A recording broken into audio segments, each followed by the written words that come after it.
Hi, welcome to Behind Every Employer, a podcast that explores the intersection of workforce development and education and searches for solutions to a more talented, skilled, and productive workforce of the future. Join us as we chat with employers, educators, and students who want to join that mission. This podcast is being sponsored by the Coalition on Adult Basic Education. Now to our hosts, Anson Green and Jeffrey Abramowitz. Hello, Anson. How are you? Hey, Jeff. I'm doing great. How about yourself? I hear you've been on the road this week. I've been on the road this week. I'm just coming back from your fair state of Texas. I was in Austin, Texas for South by Southwest and just met some remarkable people. South by Southwest has their EDU conference, which is right before their main event. And I have to tell you, every time I get so energized when I come home because I meet some great people and learn so much. And this time, believe it or not, the big takeaway was there's a lot of employers there. Yeah. I was shocked. I was glad to spend some time with Dollar General and a whole bunch of employers that are out there that are really putting some money and passion into adult education. So, it was a great few days. How are you doing? I'm doing great. I've been to South by, like 3 times. And every time I spend another hour planning just what sessions I'm going to go to. It's just like 3 hours of prep to figure out how to run across the facilities and find those rooms and stuff. It is a massive, wonderful conference. And I love the business aspect of it. It is so well done on that dimension. Now, you were in Austin, I'm in San Antonio. And so I hope you didn't pick up on the taco wars we have between who's got the better breakfast taco, San Antonio or Austin. So you probably got vetted at the airport about that, but we're glad to have you back. And I know that conference was such a lead on a topic we're going to talk about today, which is digital learning and digital literacy.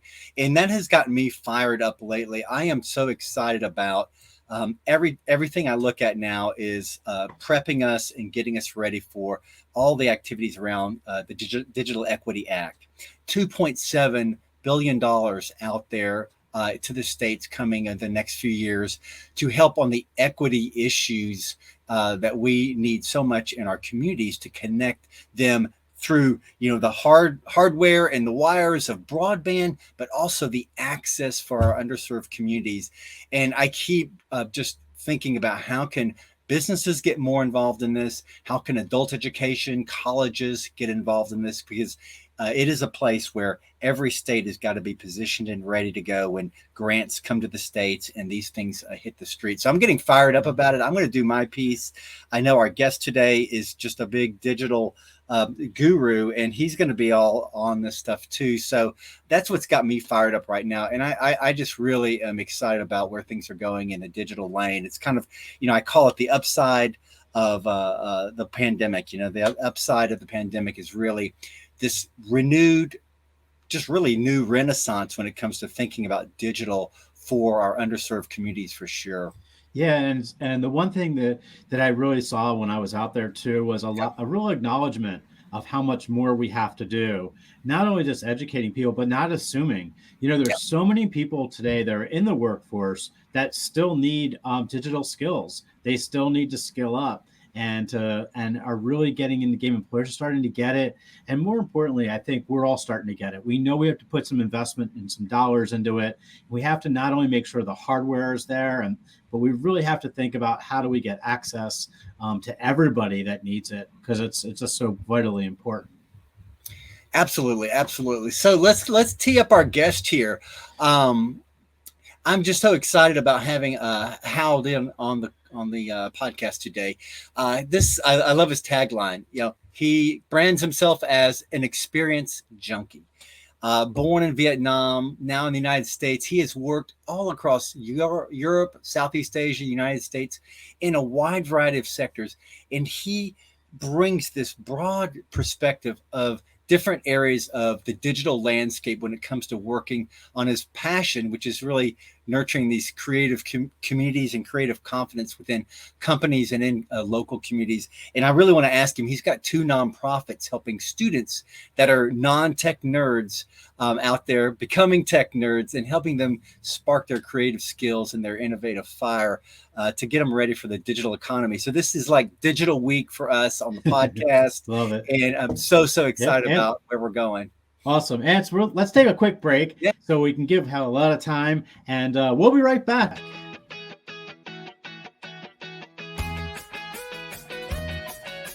You're listening to the Behind Every Employer podcast with Anson Green and Jeffrey Abramowitz. Our special guest today, Hao Dinh, will be joining us next. Stay with us. Hey, how's it going? Pretty good, man. I love the intro music, man. It's awesome. Yeah, we like to keep it moving here for sure. Hey, I'll tell you what, I'm so happy to have you on today. We sit on the Digital Us committee together, and I get into these committees. Sometimes I know you do too. And sometimes you're trying to find your direction, trying to figure out what your lane is. Is this a committee for me? And it's somehow you and I really latched on, really coming from different dimensions and finding some common ground, which I thought was just really exciting. I always like to learn these lessons about, like, on paper, we might not seem to have anything in common, but man, on this, we found something in this middle lane. But I've really been looking forward to talking to you. So I want to start here and kind of set the stage for our listeners. So tell us a little bit about yourself, your past, working in tech, migration, and what you're doing at the company now, Inpro, that you've pretty recently transitioned to. Yeah, so for past 20-something years, I've been leading digital transformation. I mean, I was part of the first Internet 1.0, and then also part of the bust of Internet 1.0. So I know the ups and downs. But throughout my entire career, I worked with companies to develop and deploy technologies.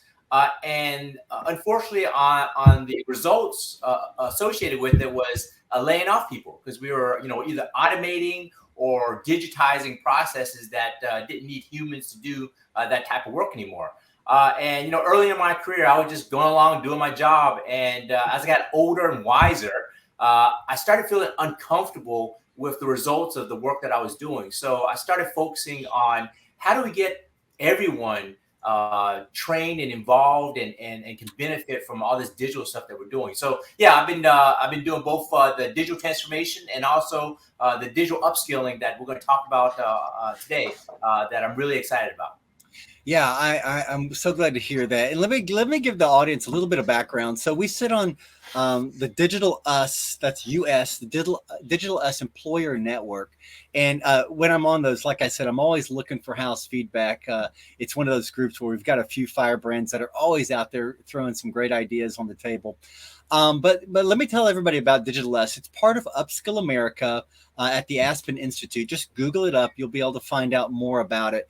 But this is really, we sit on this employer network group, and I really think it's a great team that's really having this kind of space that we get together and just talk about these issues from really different perspectives.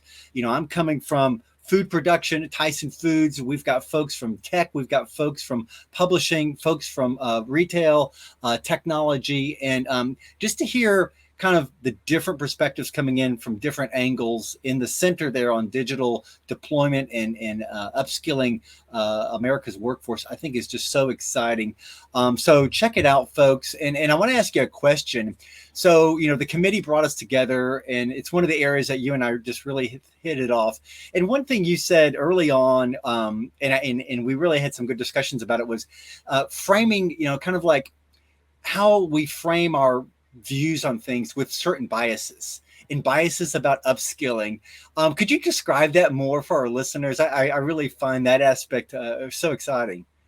Well, I think that's where you and I really bonded, because you exposed a huge bias that I have, which is, I'm not what they call a digital native. I'm a digital immigrant, right? So I didn't grow up with an iPad in my hand, but I embrace it. And I assume that everyone in today's world embraces technology, and that is an incorrect bias. And I learned that the hard way, because as we're deploying all these new technologies, we have to understand that not everyone is going to feel comfortable interacting with a tablet, working next to a robot, right? Yeah. Understanding that AI actually makes better decisions than their gut tells them. So that was something that I had to learn on the job. And, Anson, you and I talked about it, right? It's like we just have to come in with an open mind. And as we addressed this gap when it comes to digital skilling. We have to start from the very beginning. And Anson, you're the one that advised me. There's people out there that are working that can't understand the concept of a password. That blew my mind. And that made me, when you exposed me to that, it made me go and talk to our employees. And I realized that we do have a percentage, small in our world, but there's people that don't understand the concept of password because English is not their first language. So a lot of great learnings around that. I think, yeah. And Jeff, I want to bring you in on this too, because I know this is something you experience all the time yourself in your daily work. But, this goes back to this digital equity piece. Congress, the president, they want us to really get to these communities.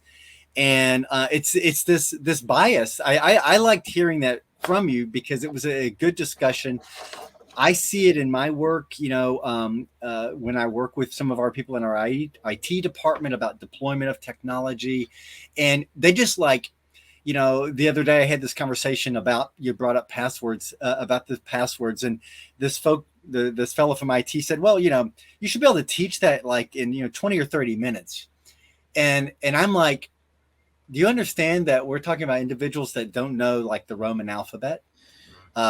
And what special symbols are on a keyboard. We're talking 2 or 3 weeks of training at best to develop a password, not 2 or 3 hours or 20 minutes. Jeff, what's your perspective on this? Yeah, so I so agree, but I think it goes deeper than that. What I see is in the communities I work with, some of the most marginalized communities in the country. And I remember being in a class and telling everyone, go over and all you need to do is move the mouse to get all the computers active. And they literally were looking around the room for the mouse. They really didn't understand. And we just don't assume anything anymore, from even the simplest thing of turning a computer on to really navigating and saving a document. I mean, the most basic things are sometimes the most challenging when you're not used to them. And that's really something that I think we have to get through everyone's head, is that, digital literacy is something that oftentimes people are a little bit embarrassed about, and it's a reality that they face. And I remember not long ago working with someone who had a real bad challenge and was extremely embarrassed the fact that he couldn't actually download his resume in a website that he was trying to get a job for, and he just didn't understand the concept of how to download something. And again, I just think we make these assumptions sometimes in our society because many of us have not had that challenge, and we've had the privilege of being raised in an environment where we were able to learn it. So I'm grateful to have this discussion and really educate not only employers, but everyone to the challenges that people that are marginalized in our country are facing today. Absolutely. I want to share a couple of other aspects of this too that just came to my mind. One is, you're coming from Philadelphia, Jeff, urban area, and there's different levels of kind of connection and disconnection for different reasons on digital. I work with a lot of communities that are very rural, and I've interviewed a lot of workers that this is what really struck me. They're very rural, so broadband is rare and difficult. But I've spoken to workers in their 20s that don't own a computer, can't use a computer. They may have a smartphone, and they just have an Xbox that they play games and stuff like that. But they're way younger than I am. They're digital natives in the generation, but they are not. Wow. And it's very surprising. And I don't know what I don't know what, how to analyze that sometimes, but I was been very struck by that because we have a bias, back to Hal's point, a bias that younger means more digitally savvy. And I find these potholes in that understanding. It's just not the case. And you mentioned, the resume piece, Jeff. I have a story that I still am kind of, it was like a real foresight that I stumbled upon back in 2005, 2006. So frame your mind back then. I was working with a national dollar retailer that was about to open up 640 stores in Texas.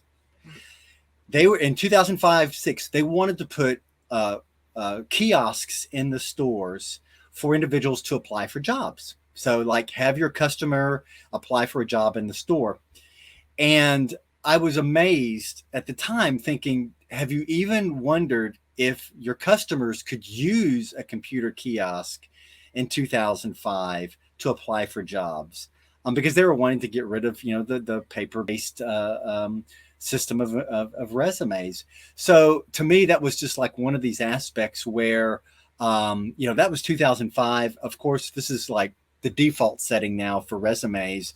But back then, the company had never asked the question, can our customers use a computer kiosk to fill out a job application? And I remember, you guys probably remember too, seeing those kiosks in Home Depots and stuff way back when. I never saw somebody sitting at them applying for jobs, So that to me is one of those things. And that's probably, your kind of lane there, Hal, in terms of like, who was advising this company on this strategy? Because it cost millions of dollars, and by the time those kiosks got used, they were probably out of date. It's definitely just something where folks like yourself, I think, are so critical when it comes to deployment. So yeah, I want to talk a little bit on a sidebar on this topic, because how in your bio you mentioned 2 nonprofits that you work with students. Tell us a little bit more about those and what that work is all about, because that was very intriguing to me.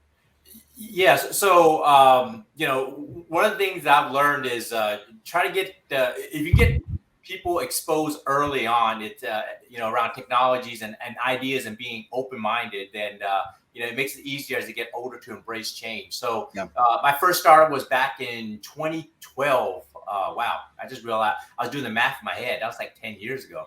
But my wife and I, we wanted to, the story was we were talking to my nieces and nephews, and they were in high school, and they had, in my opinion, they had no common sense because they were just going through school, learning stuff for tests, and they had no idea what they were learning. They just fill in a blank and true or false, and they passed the test, and they were getting straight A's. But when you talk to them, I was like, really, you're not going to be skilled for the real world. So we decided, why don't we go to schools and teach them how to actually apply the stuff that they're learning. And we went through a couple of models, but the one that worked really well was design thinking is an innovation framework that a lot of companies want their employees to have. I learned design thinking. I loved it. So my wife and I started going to schools and teaching kids how to apply design thinking into their curriculum and apply what they're learning. Right? If they know Newton's law of physics, what does that actually mean? Let's go build some gravity machines so that they can apply what that means. And we had a blast. Unfortunately, during COVID-19, we had to stop doing it. But during COVID, we decided, hey, we don't want to lose sight of opportunities to engage. So we started another company with a buddy of mine who has a company in China, and it's called STEMsoft. And what we do there is we realize, again, talking to high school, and at this time, my niece and nephew are in high school. They only know countries from what they see on TV. And they had this image of China. I'm like, that's not China. And then, interestingly enough, we go talk to high school students in China, and they only know, they think everyone is friends. I mean, everyone watches Friends. They think everyone just has a coffee shop, right? So we decided, why don't we just do a social experiment and just connect high school students from the U.S. With high school students in China, and just have them talk to each other and teach each other stuff. And it was amazing, or still is amazing, because we're still doing that today. Oh, fantastic. Great story there. I wanted to shift the discussion here a little bit about another thing that we've talked about. And this was really enlightening to me. And you've got a good runway of experience with this, and seeing how businesses have kind of adapted and really changed their mindsets, or should be changing their mindsets, on who is delivering the training at a company. It's actually a discussion that we have at work at Tyson, sometimes talking about where do these programs best sit? Is it human resources? Who does the training? And that's been kind of the legacy default. But how do you see the delivery of training shifting? Because I think that is really a dynamic piece. And, any bureaucracy, business, school, university, that takes a while to change these mindsets, and I'd love to hear your insights on what you've seen and maybe recommendations on where you think it ought to be going.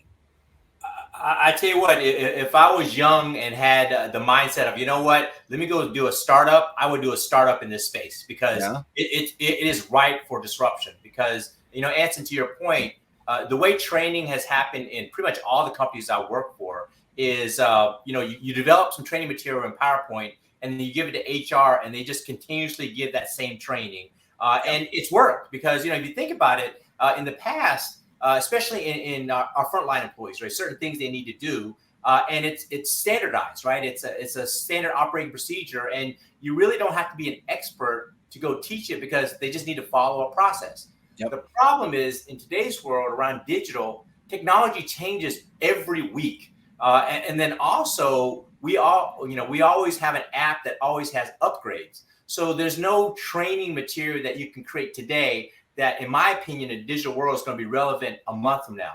And then most importantly, giving it to people that don't know it well enough to train, because there's going to be tons of questions, they won't know how to answer it. Mm-hmm. So we're really investigating new ways of training, which is we've got a digital team in our company, and they are going to be heavily involved in training because, the digital team is the team and the technology teams are the teams that actually have come up with this technology, deploying it, they know it. So they have to partner with HR or operations, whoever it is, and be heavily involved in training. And then most importantly, have frequent training.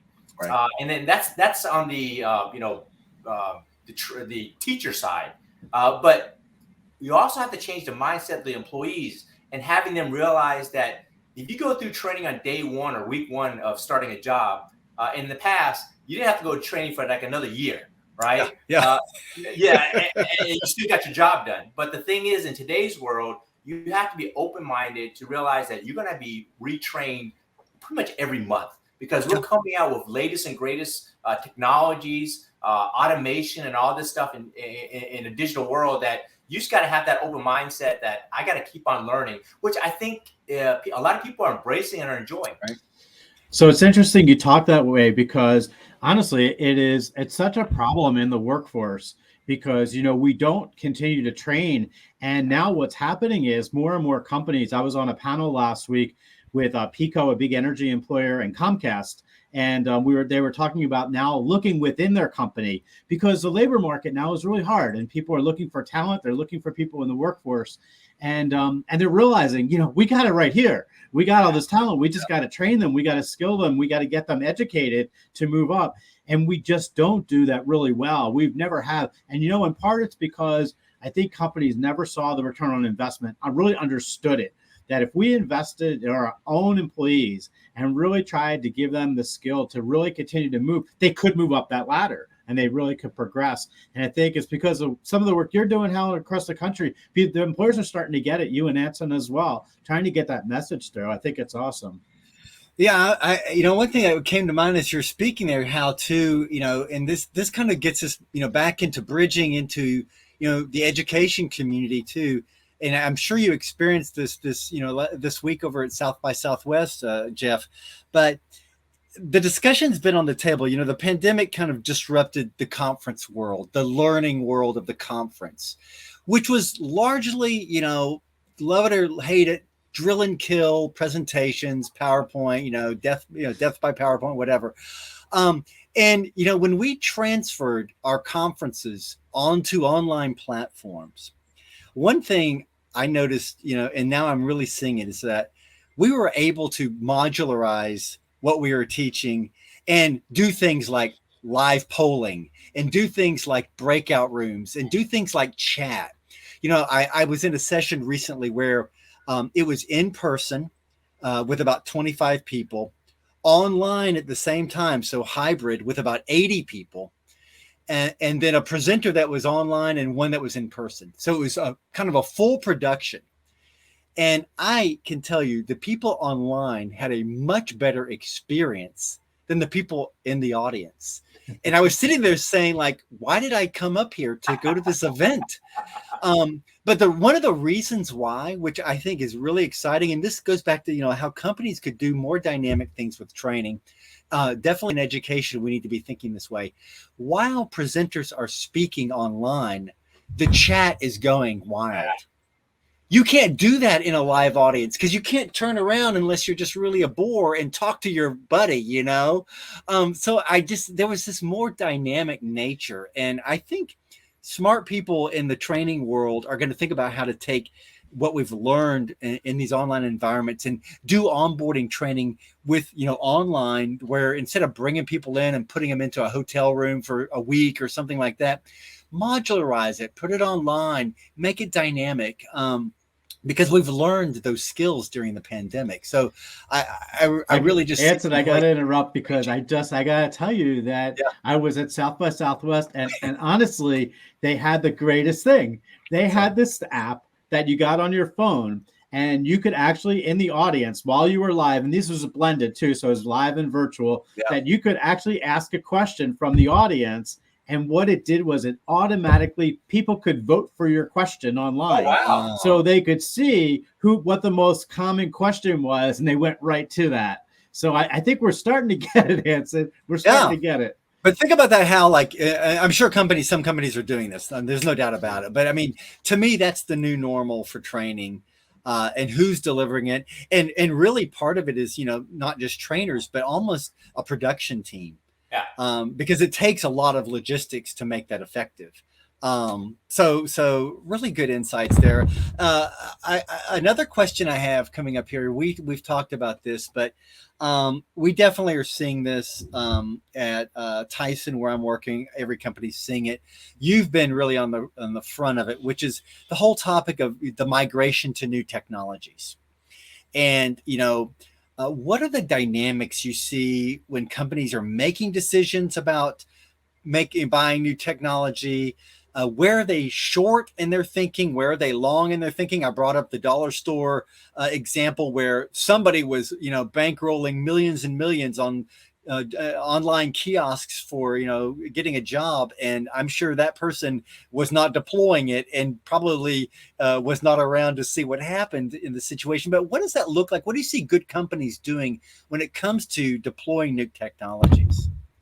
Yeah, I mean, there's a lot of things that are happening that is different from, you know, when I first started working on deploying new technologies. The first thing is, you know, just like we said before, involve your end users in the assessment and usage of it before you buy that new piece of software. But the one thing I want to highlight is many companies are spending millions and, you know, a total of trillions of dollars today on all this new technology. And the problem that we're seeing, and, you know, it's not always the case, but a majority of them is not because the technology fails, is because you didn't train your employees on how to use it. And it's quite interesting because you can have the best deployment. You can have a team that has gone out and, you know, a subset of your employees and said, this is the right solution. This is how we should design it. And they go test it out and you release it out in the wild. And 80% of your employees go, I have no idea how to use it, because, again, we make the assumption that people are open to and can learn new technologies and how to use it quickly. And that's incorrect. So what we're doing today that I've seen a lot of success when it comes to deploying technology is on day one, training is not a line item that gets done 1 week after production, after you go into production, right?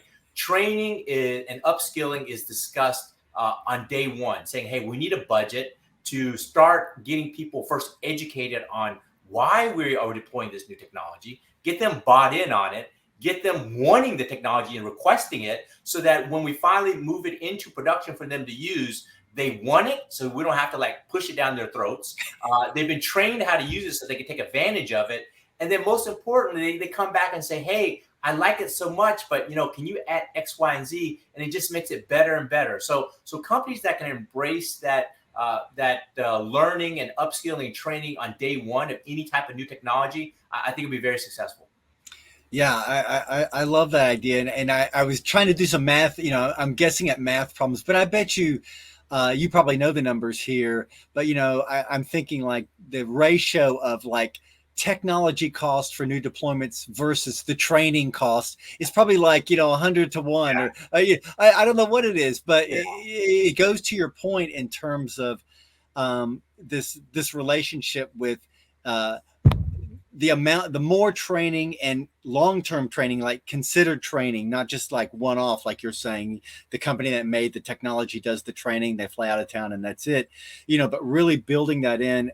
I bet you that's a hard sell in some companies in terms of like getting rid of these old mindsets. It's really about reframing things. Do you see that like in the discussions you have with the businesses you worked with?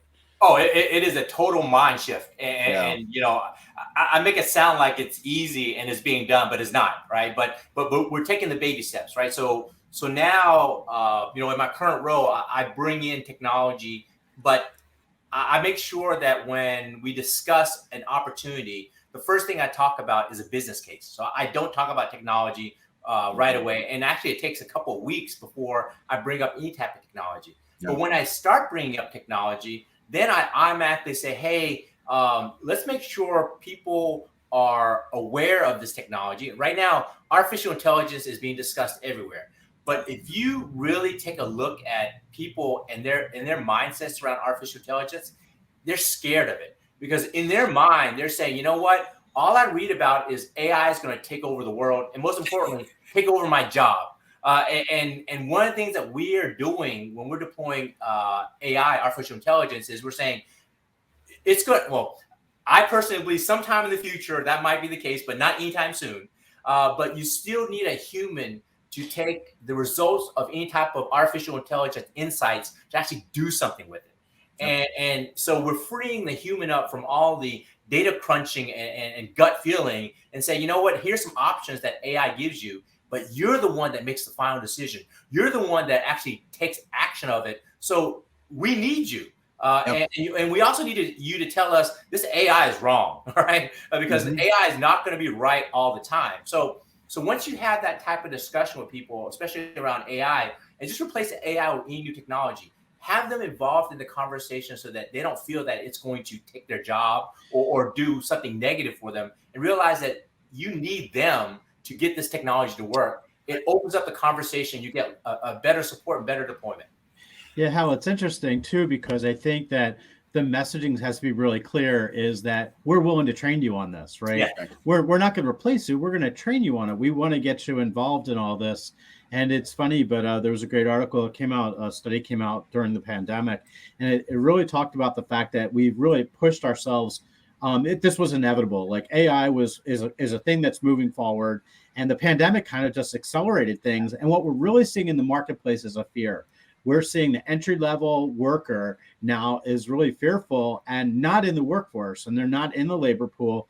But we need to skill them. We need to get them so that they're the ones operating those machines. Yeah.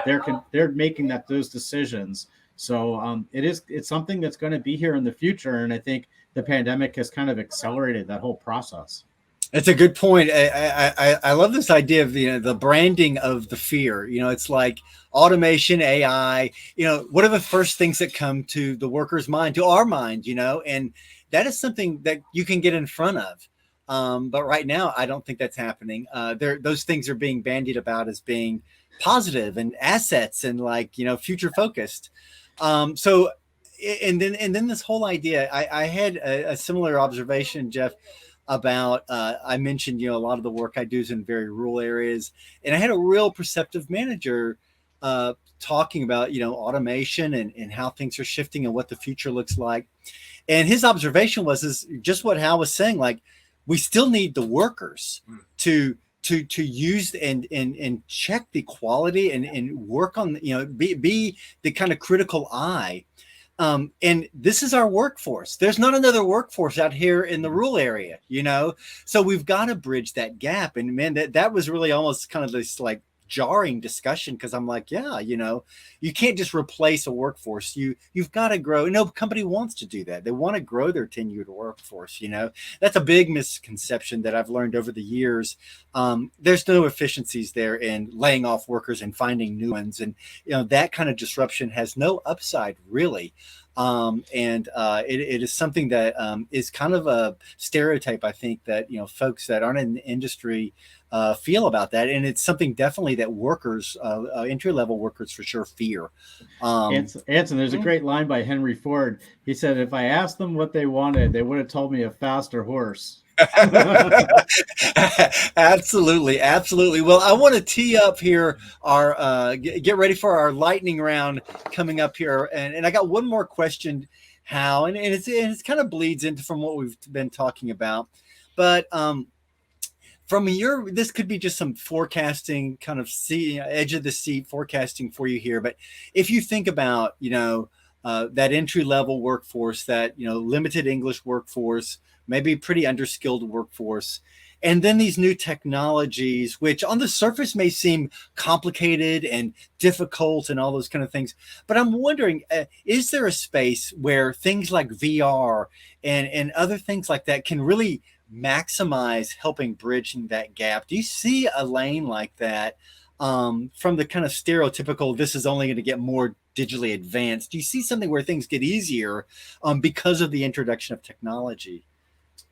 Yeah, well, the concept of a citizen programmer where you don't have to actually know how to code is real, because we're in the process right now of training our non-IT people to actually develop code in an environment where it's drag and drop. If you know how to do an Excel table and pivot table, you can write code in environments that are out there. So yeah, technology has made people that made it easier for them to embrace certain digital opportunities. But the thing that I've learned, my experience with the frontline employees, especially around manufacturing, is extremely hard workers. And Anson, you mentioned before, all we need to do, and I've seen it, is get them over the fear. Because once you get them over the fear of that technology, oh my gosh, they embrace it, they use it, they come up with better ways than you would ever imagine how to use that technology.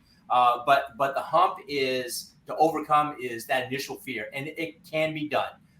And the thing that's quite interesting is we're realizing that the workforce in the past, where they have 20 years, 30 years of tribal knowledge, they get ready to retire. And also physically, they can't do a lot of that work that they've done in the past. So there's actually technology out there that would enable them to stay in the workforce and do knowledge transfer, right? And actually, instead of them being in a manufacturing line and tightening a screw, which they can't do anymore because they've been doing it for 20 years and their body's not really can do all that physical activity. They can now sit in front of a computer screen and actually navigate a robot that can do it because they know how to screw on that screwdriver or that bolt or whatever, right? And so technology is really enabling not just the younger generation to come in and embrace this digital world, but also I'm seeing the older generation going, oh, you know what?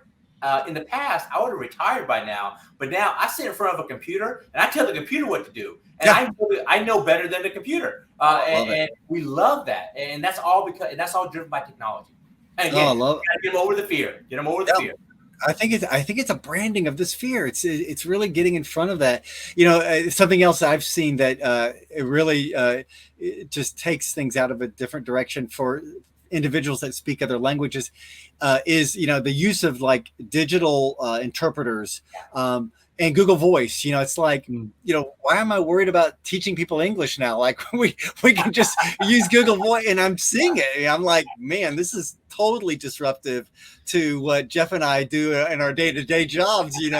But it's not, and it's of course not about discounting English, but it's about like we don't have to use that as this constraint that, has really just stopped us dead in our tracks in some instances in terms of deploying things, because now we just can kind of have a handheld device. I have neighbors across the street from Cuba that don't speak any English at all, and you can talk with them using your cell phone now with Google Voice, and and these things at work really can make things safer, more efficient, and allow you to get the talent and not worried about the language, and I think that's just really, really drives it. So, Jeff, you want to take us into our lightning round? You got some comments here? Yeah, we're going to take a break and we're going to come right back, but I get a funny story when we come back about Google Voice and a recent experience, but we're going to come back on the lightning round. We'll be right back. You're listening to Behind Every Employer. All right.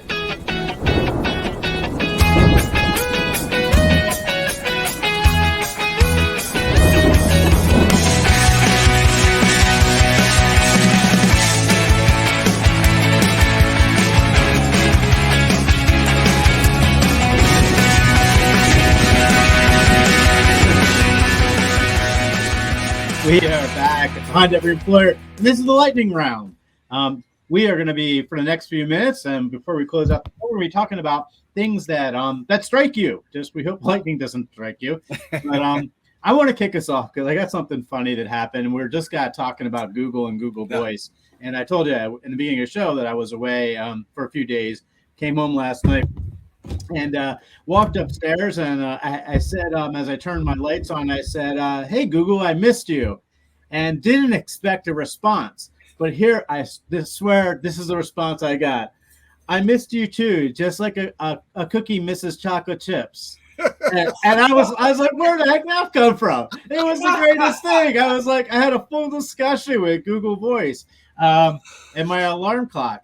We definitely are making some progress, but I just want to say that, one of the things you can do out there right now is, go to your library, go to a place or just find access somewhere that you have and start learning. Just go on to, I know Google has some great platforms that are totally free.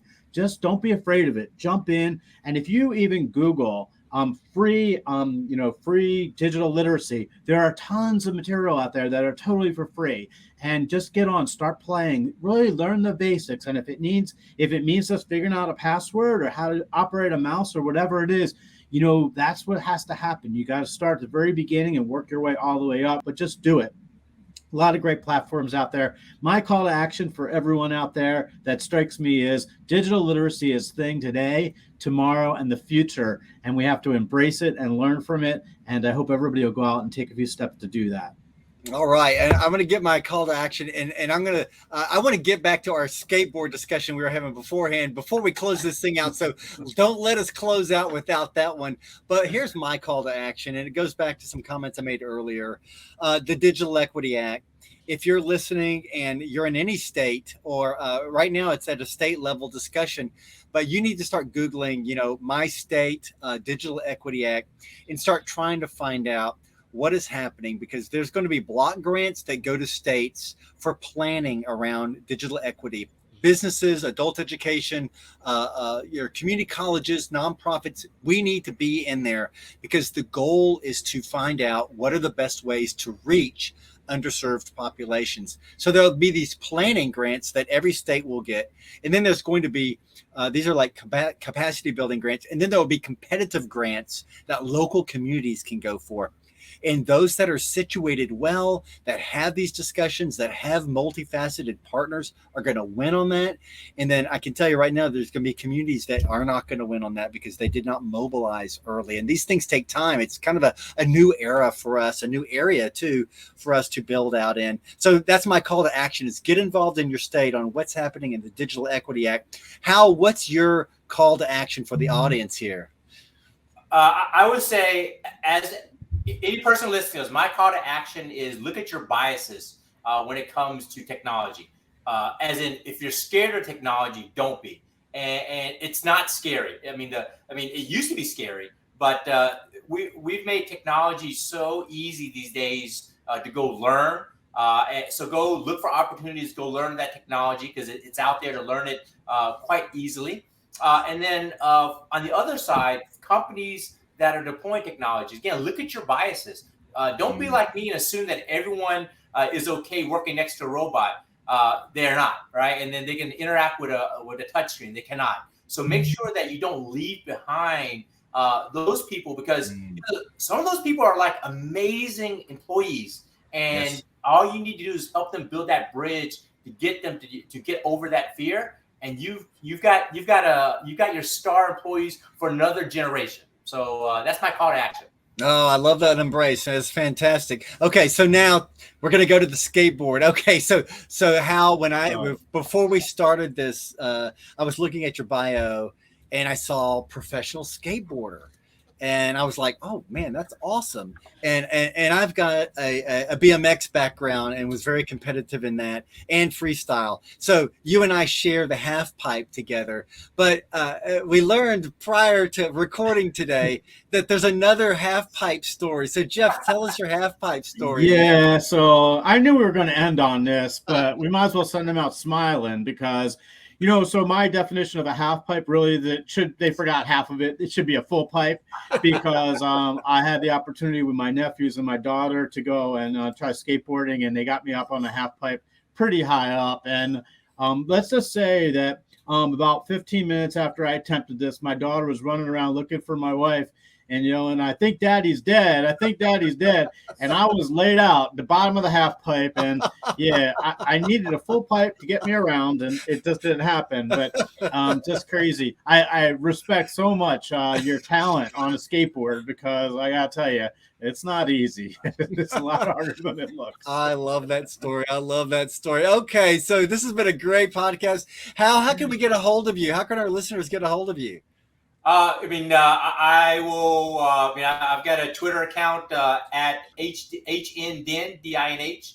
LinkedIn, Hao Dinh, HAODINH. Link me in, because I'm very active there. And I would love to hear comments from people around what they're doing around upskilling and reskilling. And then most importantly, I just love talking to people around digital. I am a nerd by, I was a skateboarder at one time, but unfortunately, these days I'm in front of a computer most of the time. But I love talking about technology and how we can leverage it in our aspect of our life, and make technology make our lives better. Oh, I love it. All right, well, take us out, Jeff. It's been a great discussion. It has been. Hal, thank you so much. It's been a pleasure. You've been listening to Behind Every Employer, and we'll see you shortly. You've been listening to the Behind Every Employer podcast with Anson Green and Jeffrey Abramowitz. This podcast is sponsored by the Fullerton and Adult Basic Education. Check us out on coaid.org, on the CoAID YouTube channel, on Spotify, Facebook, or Instagram.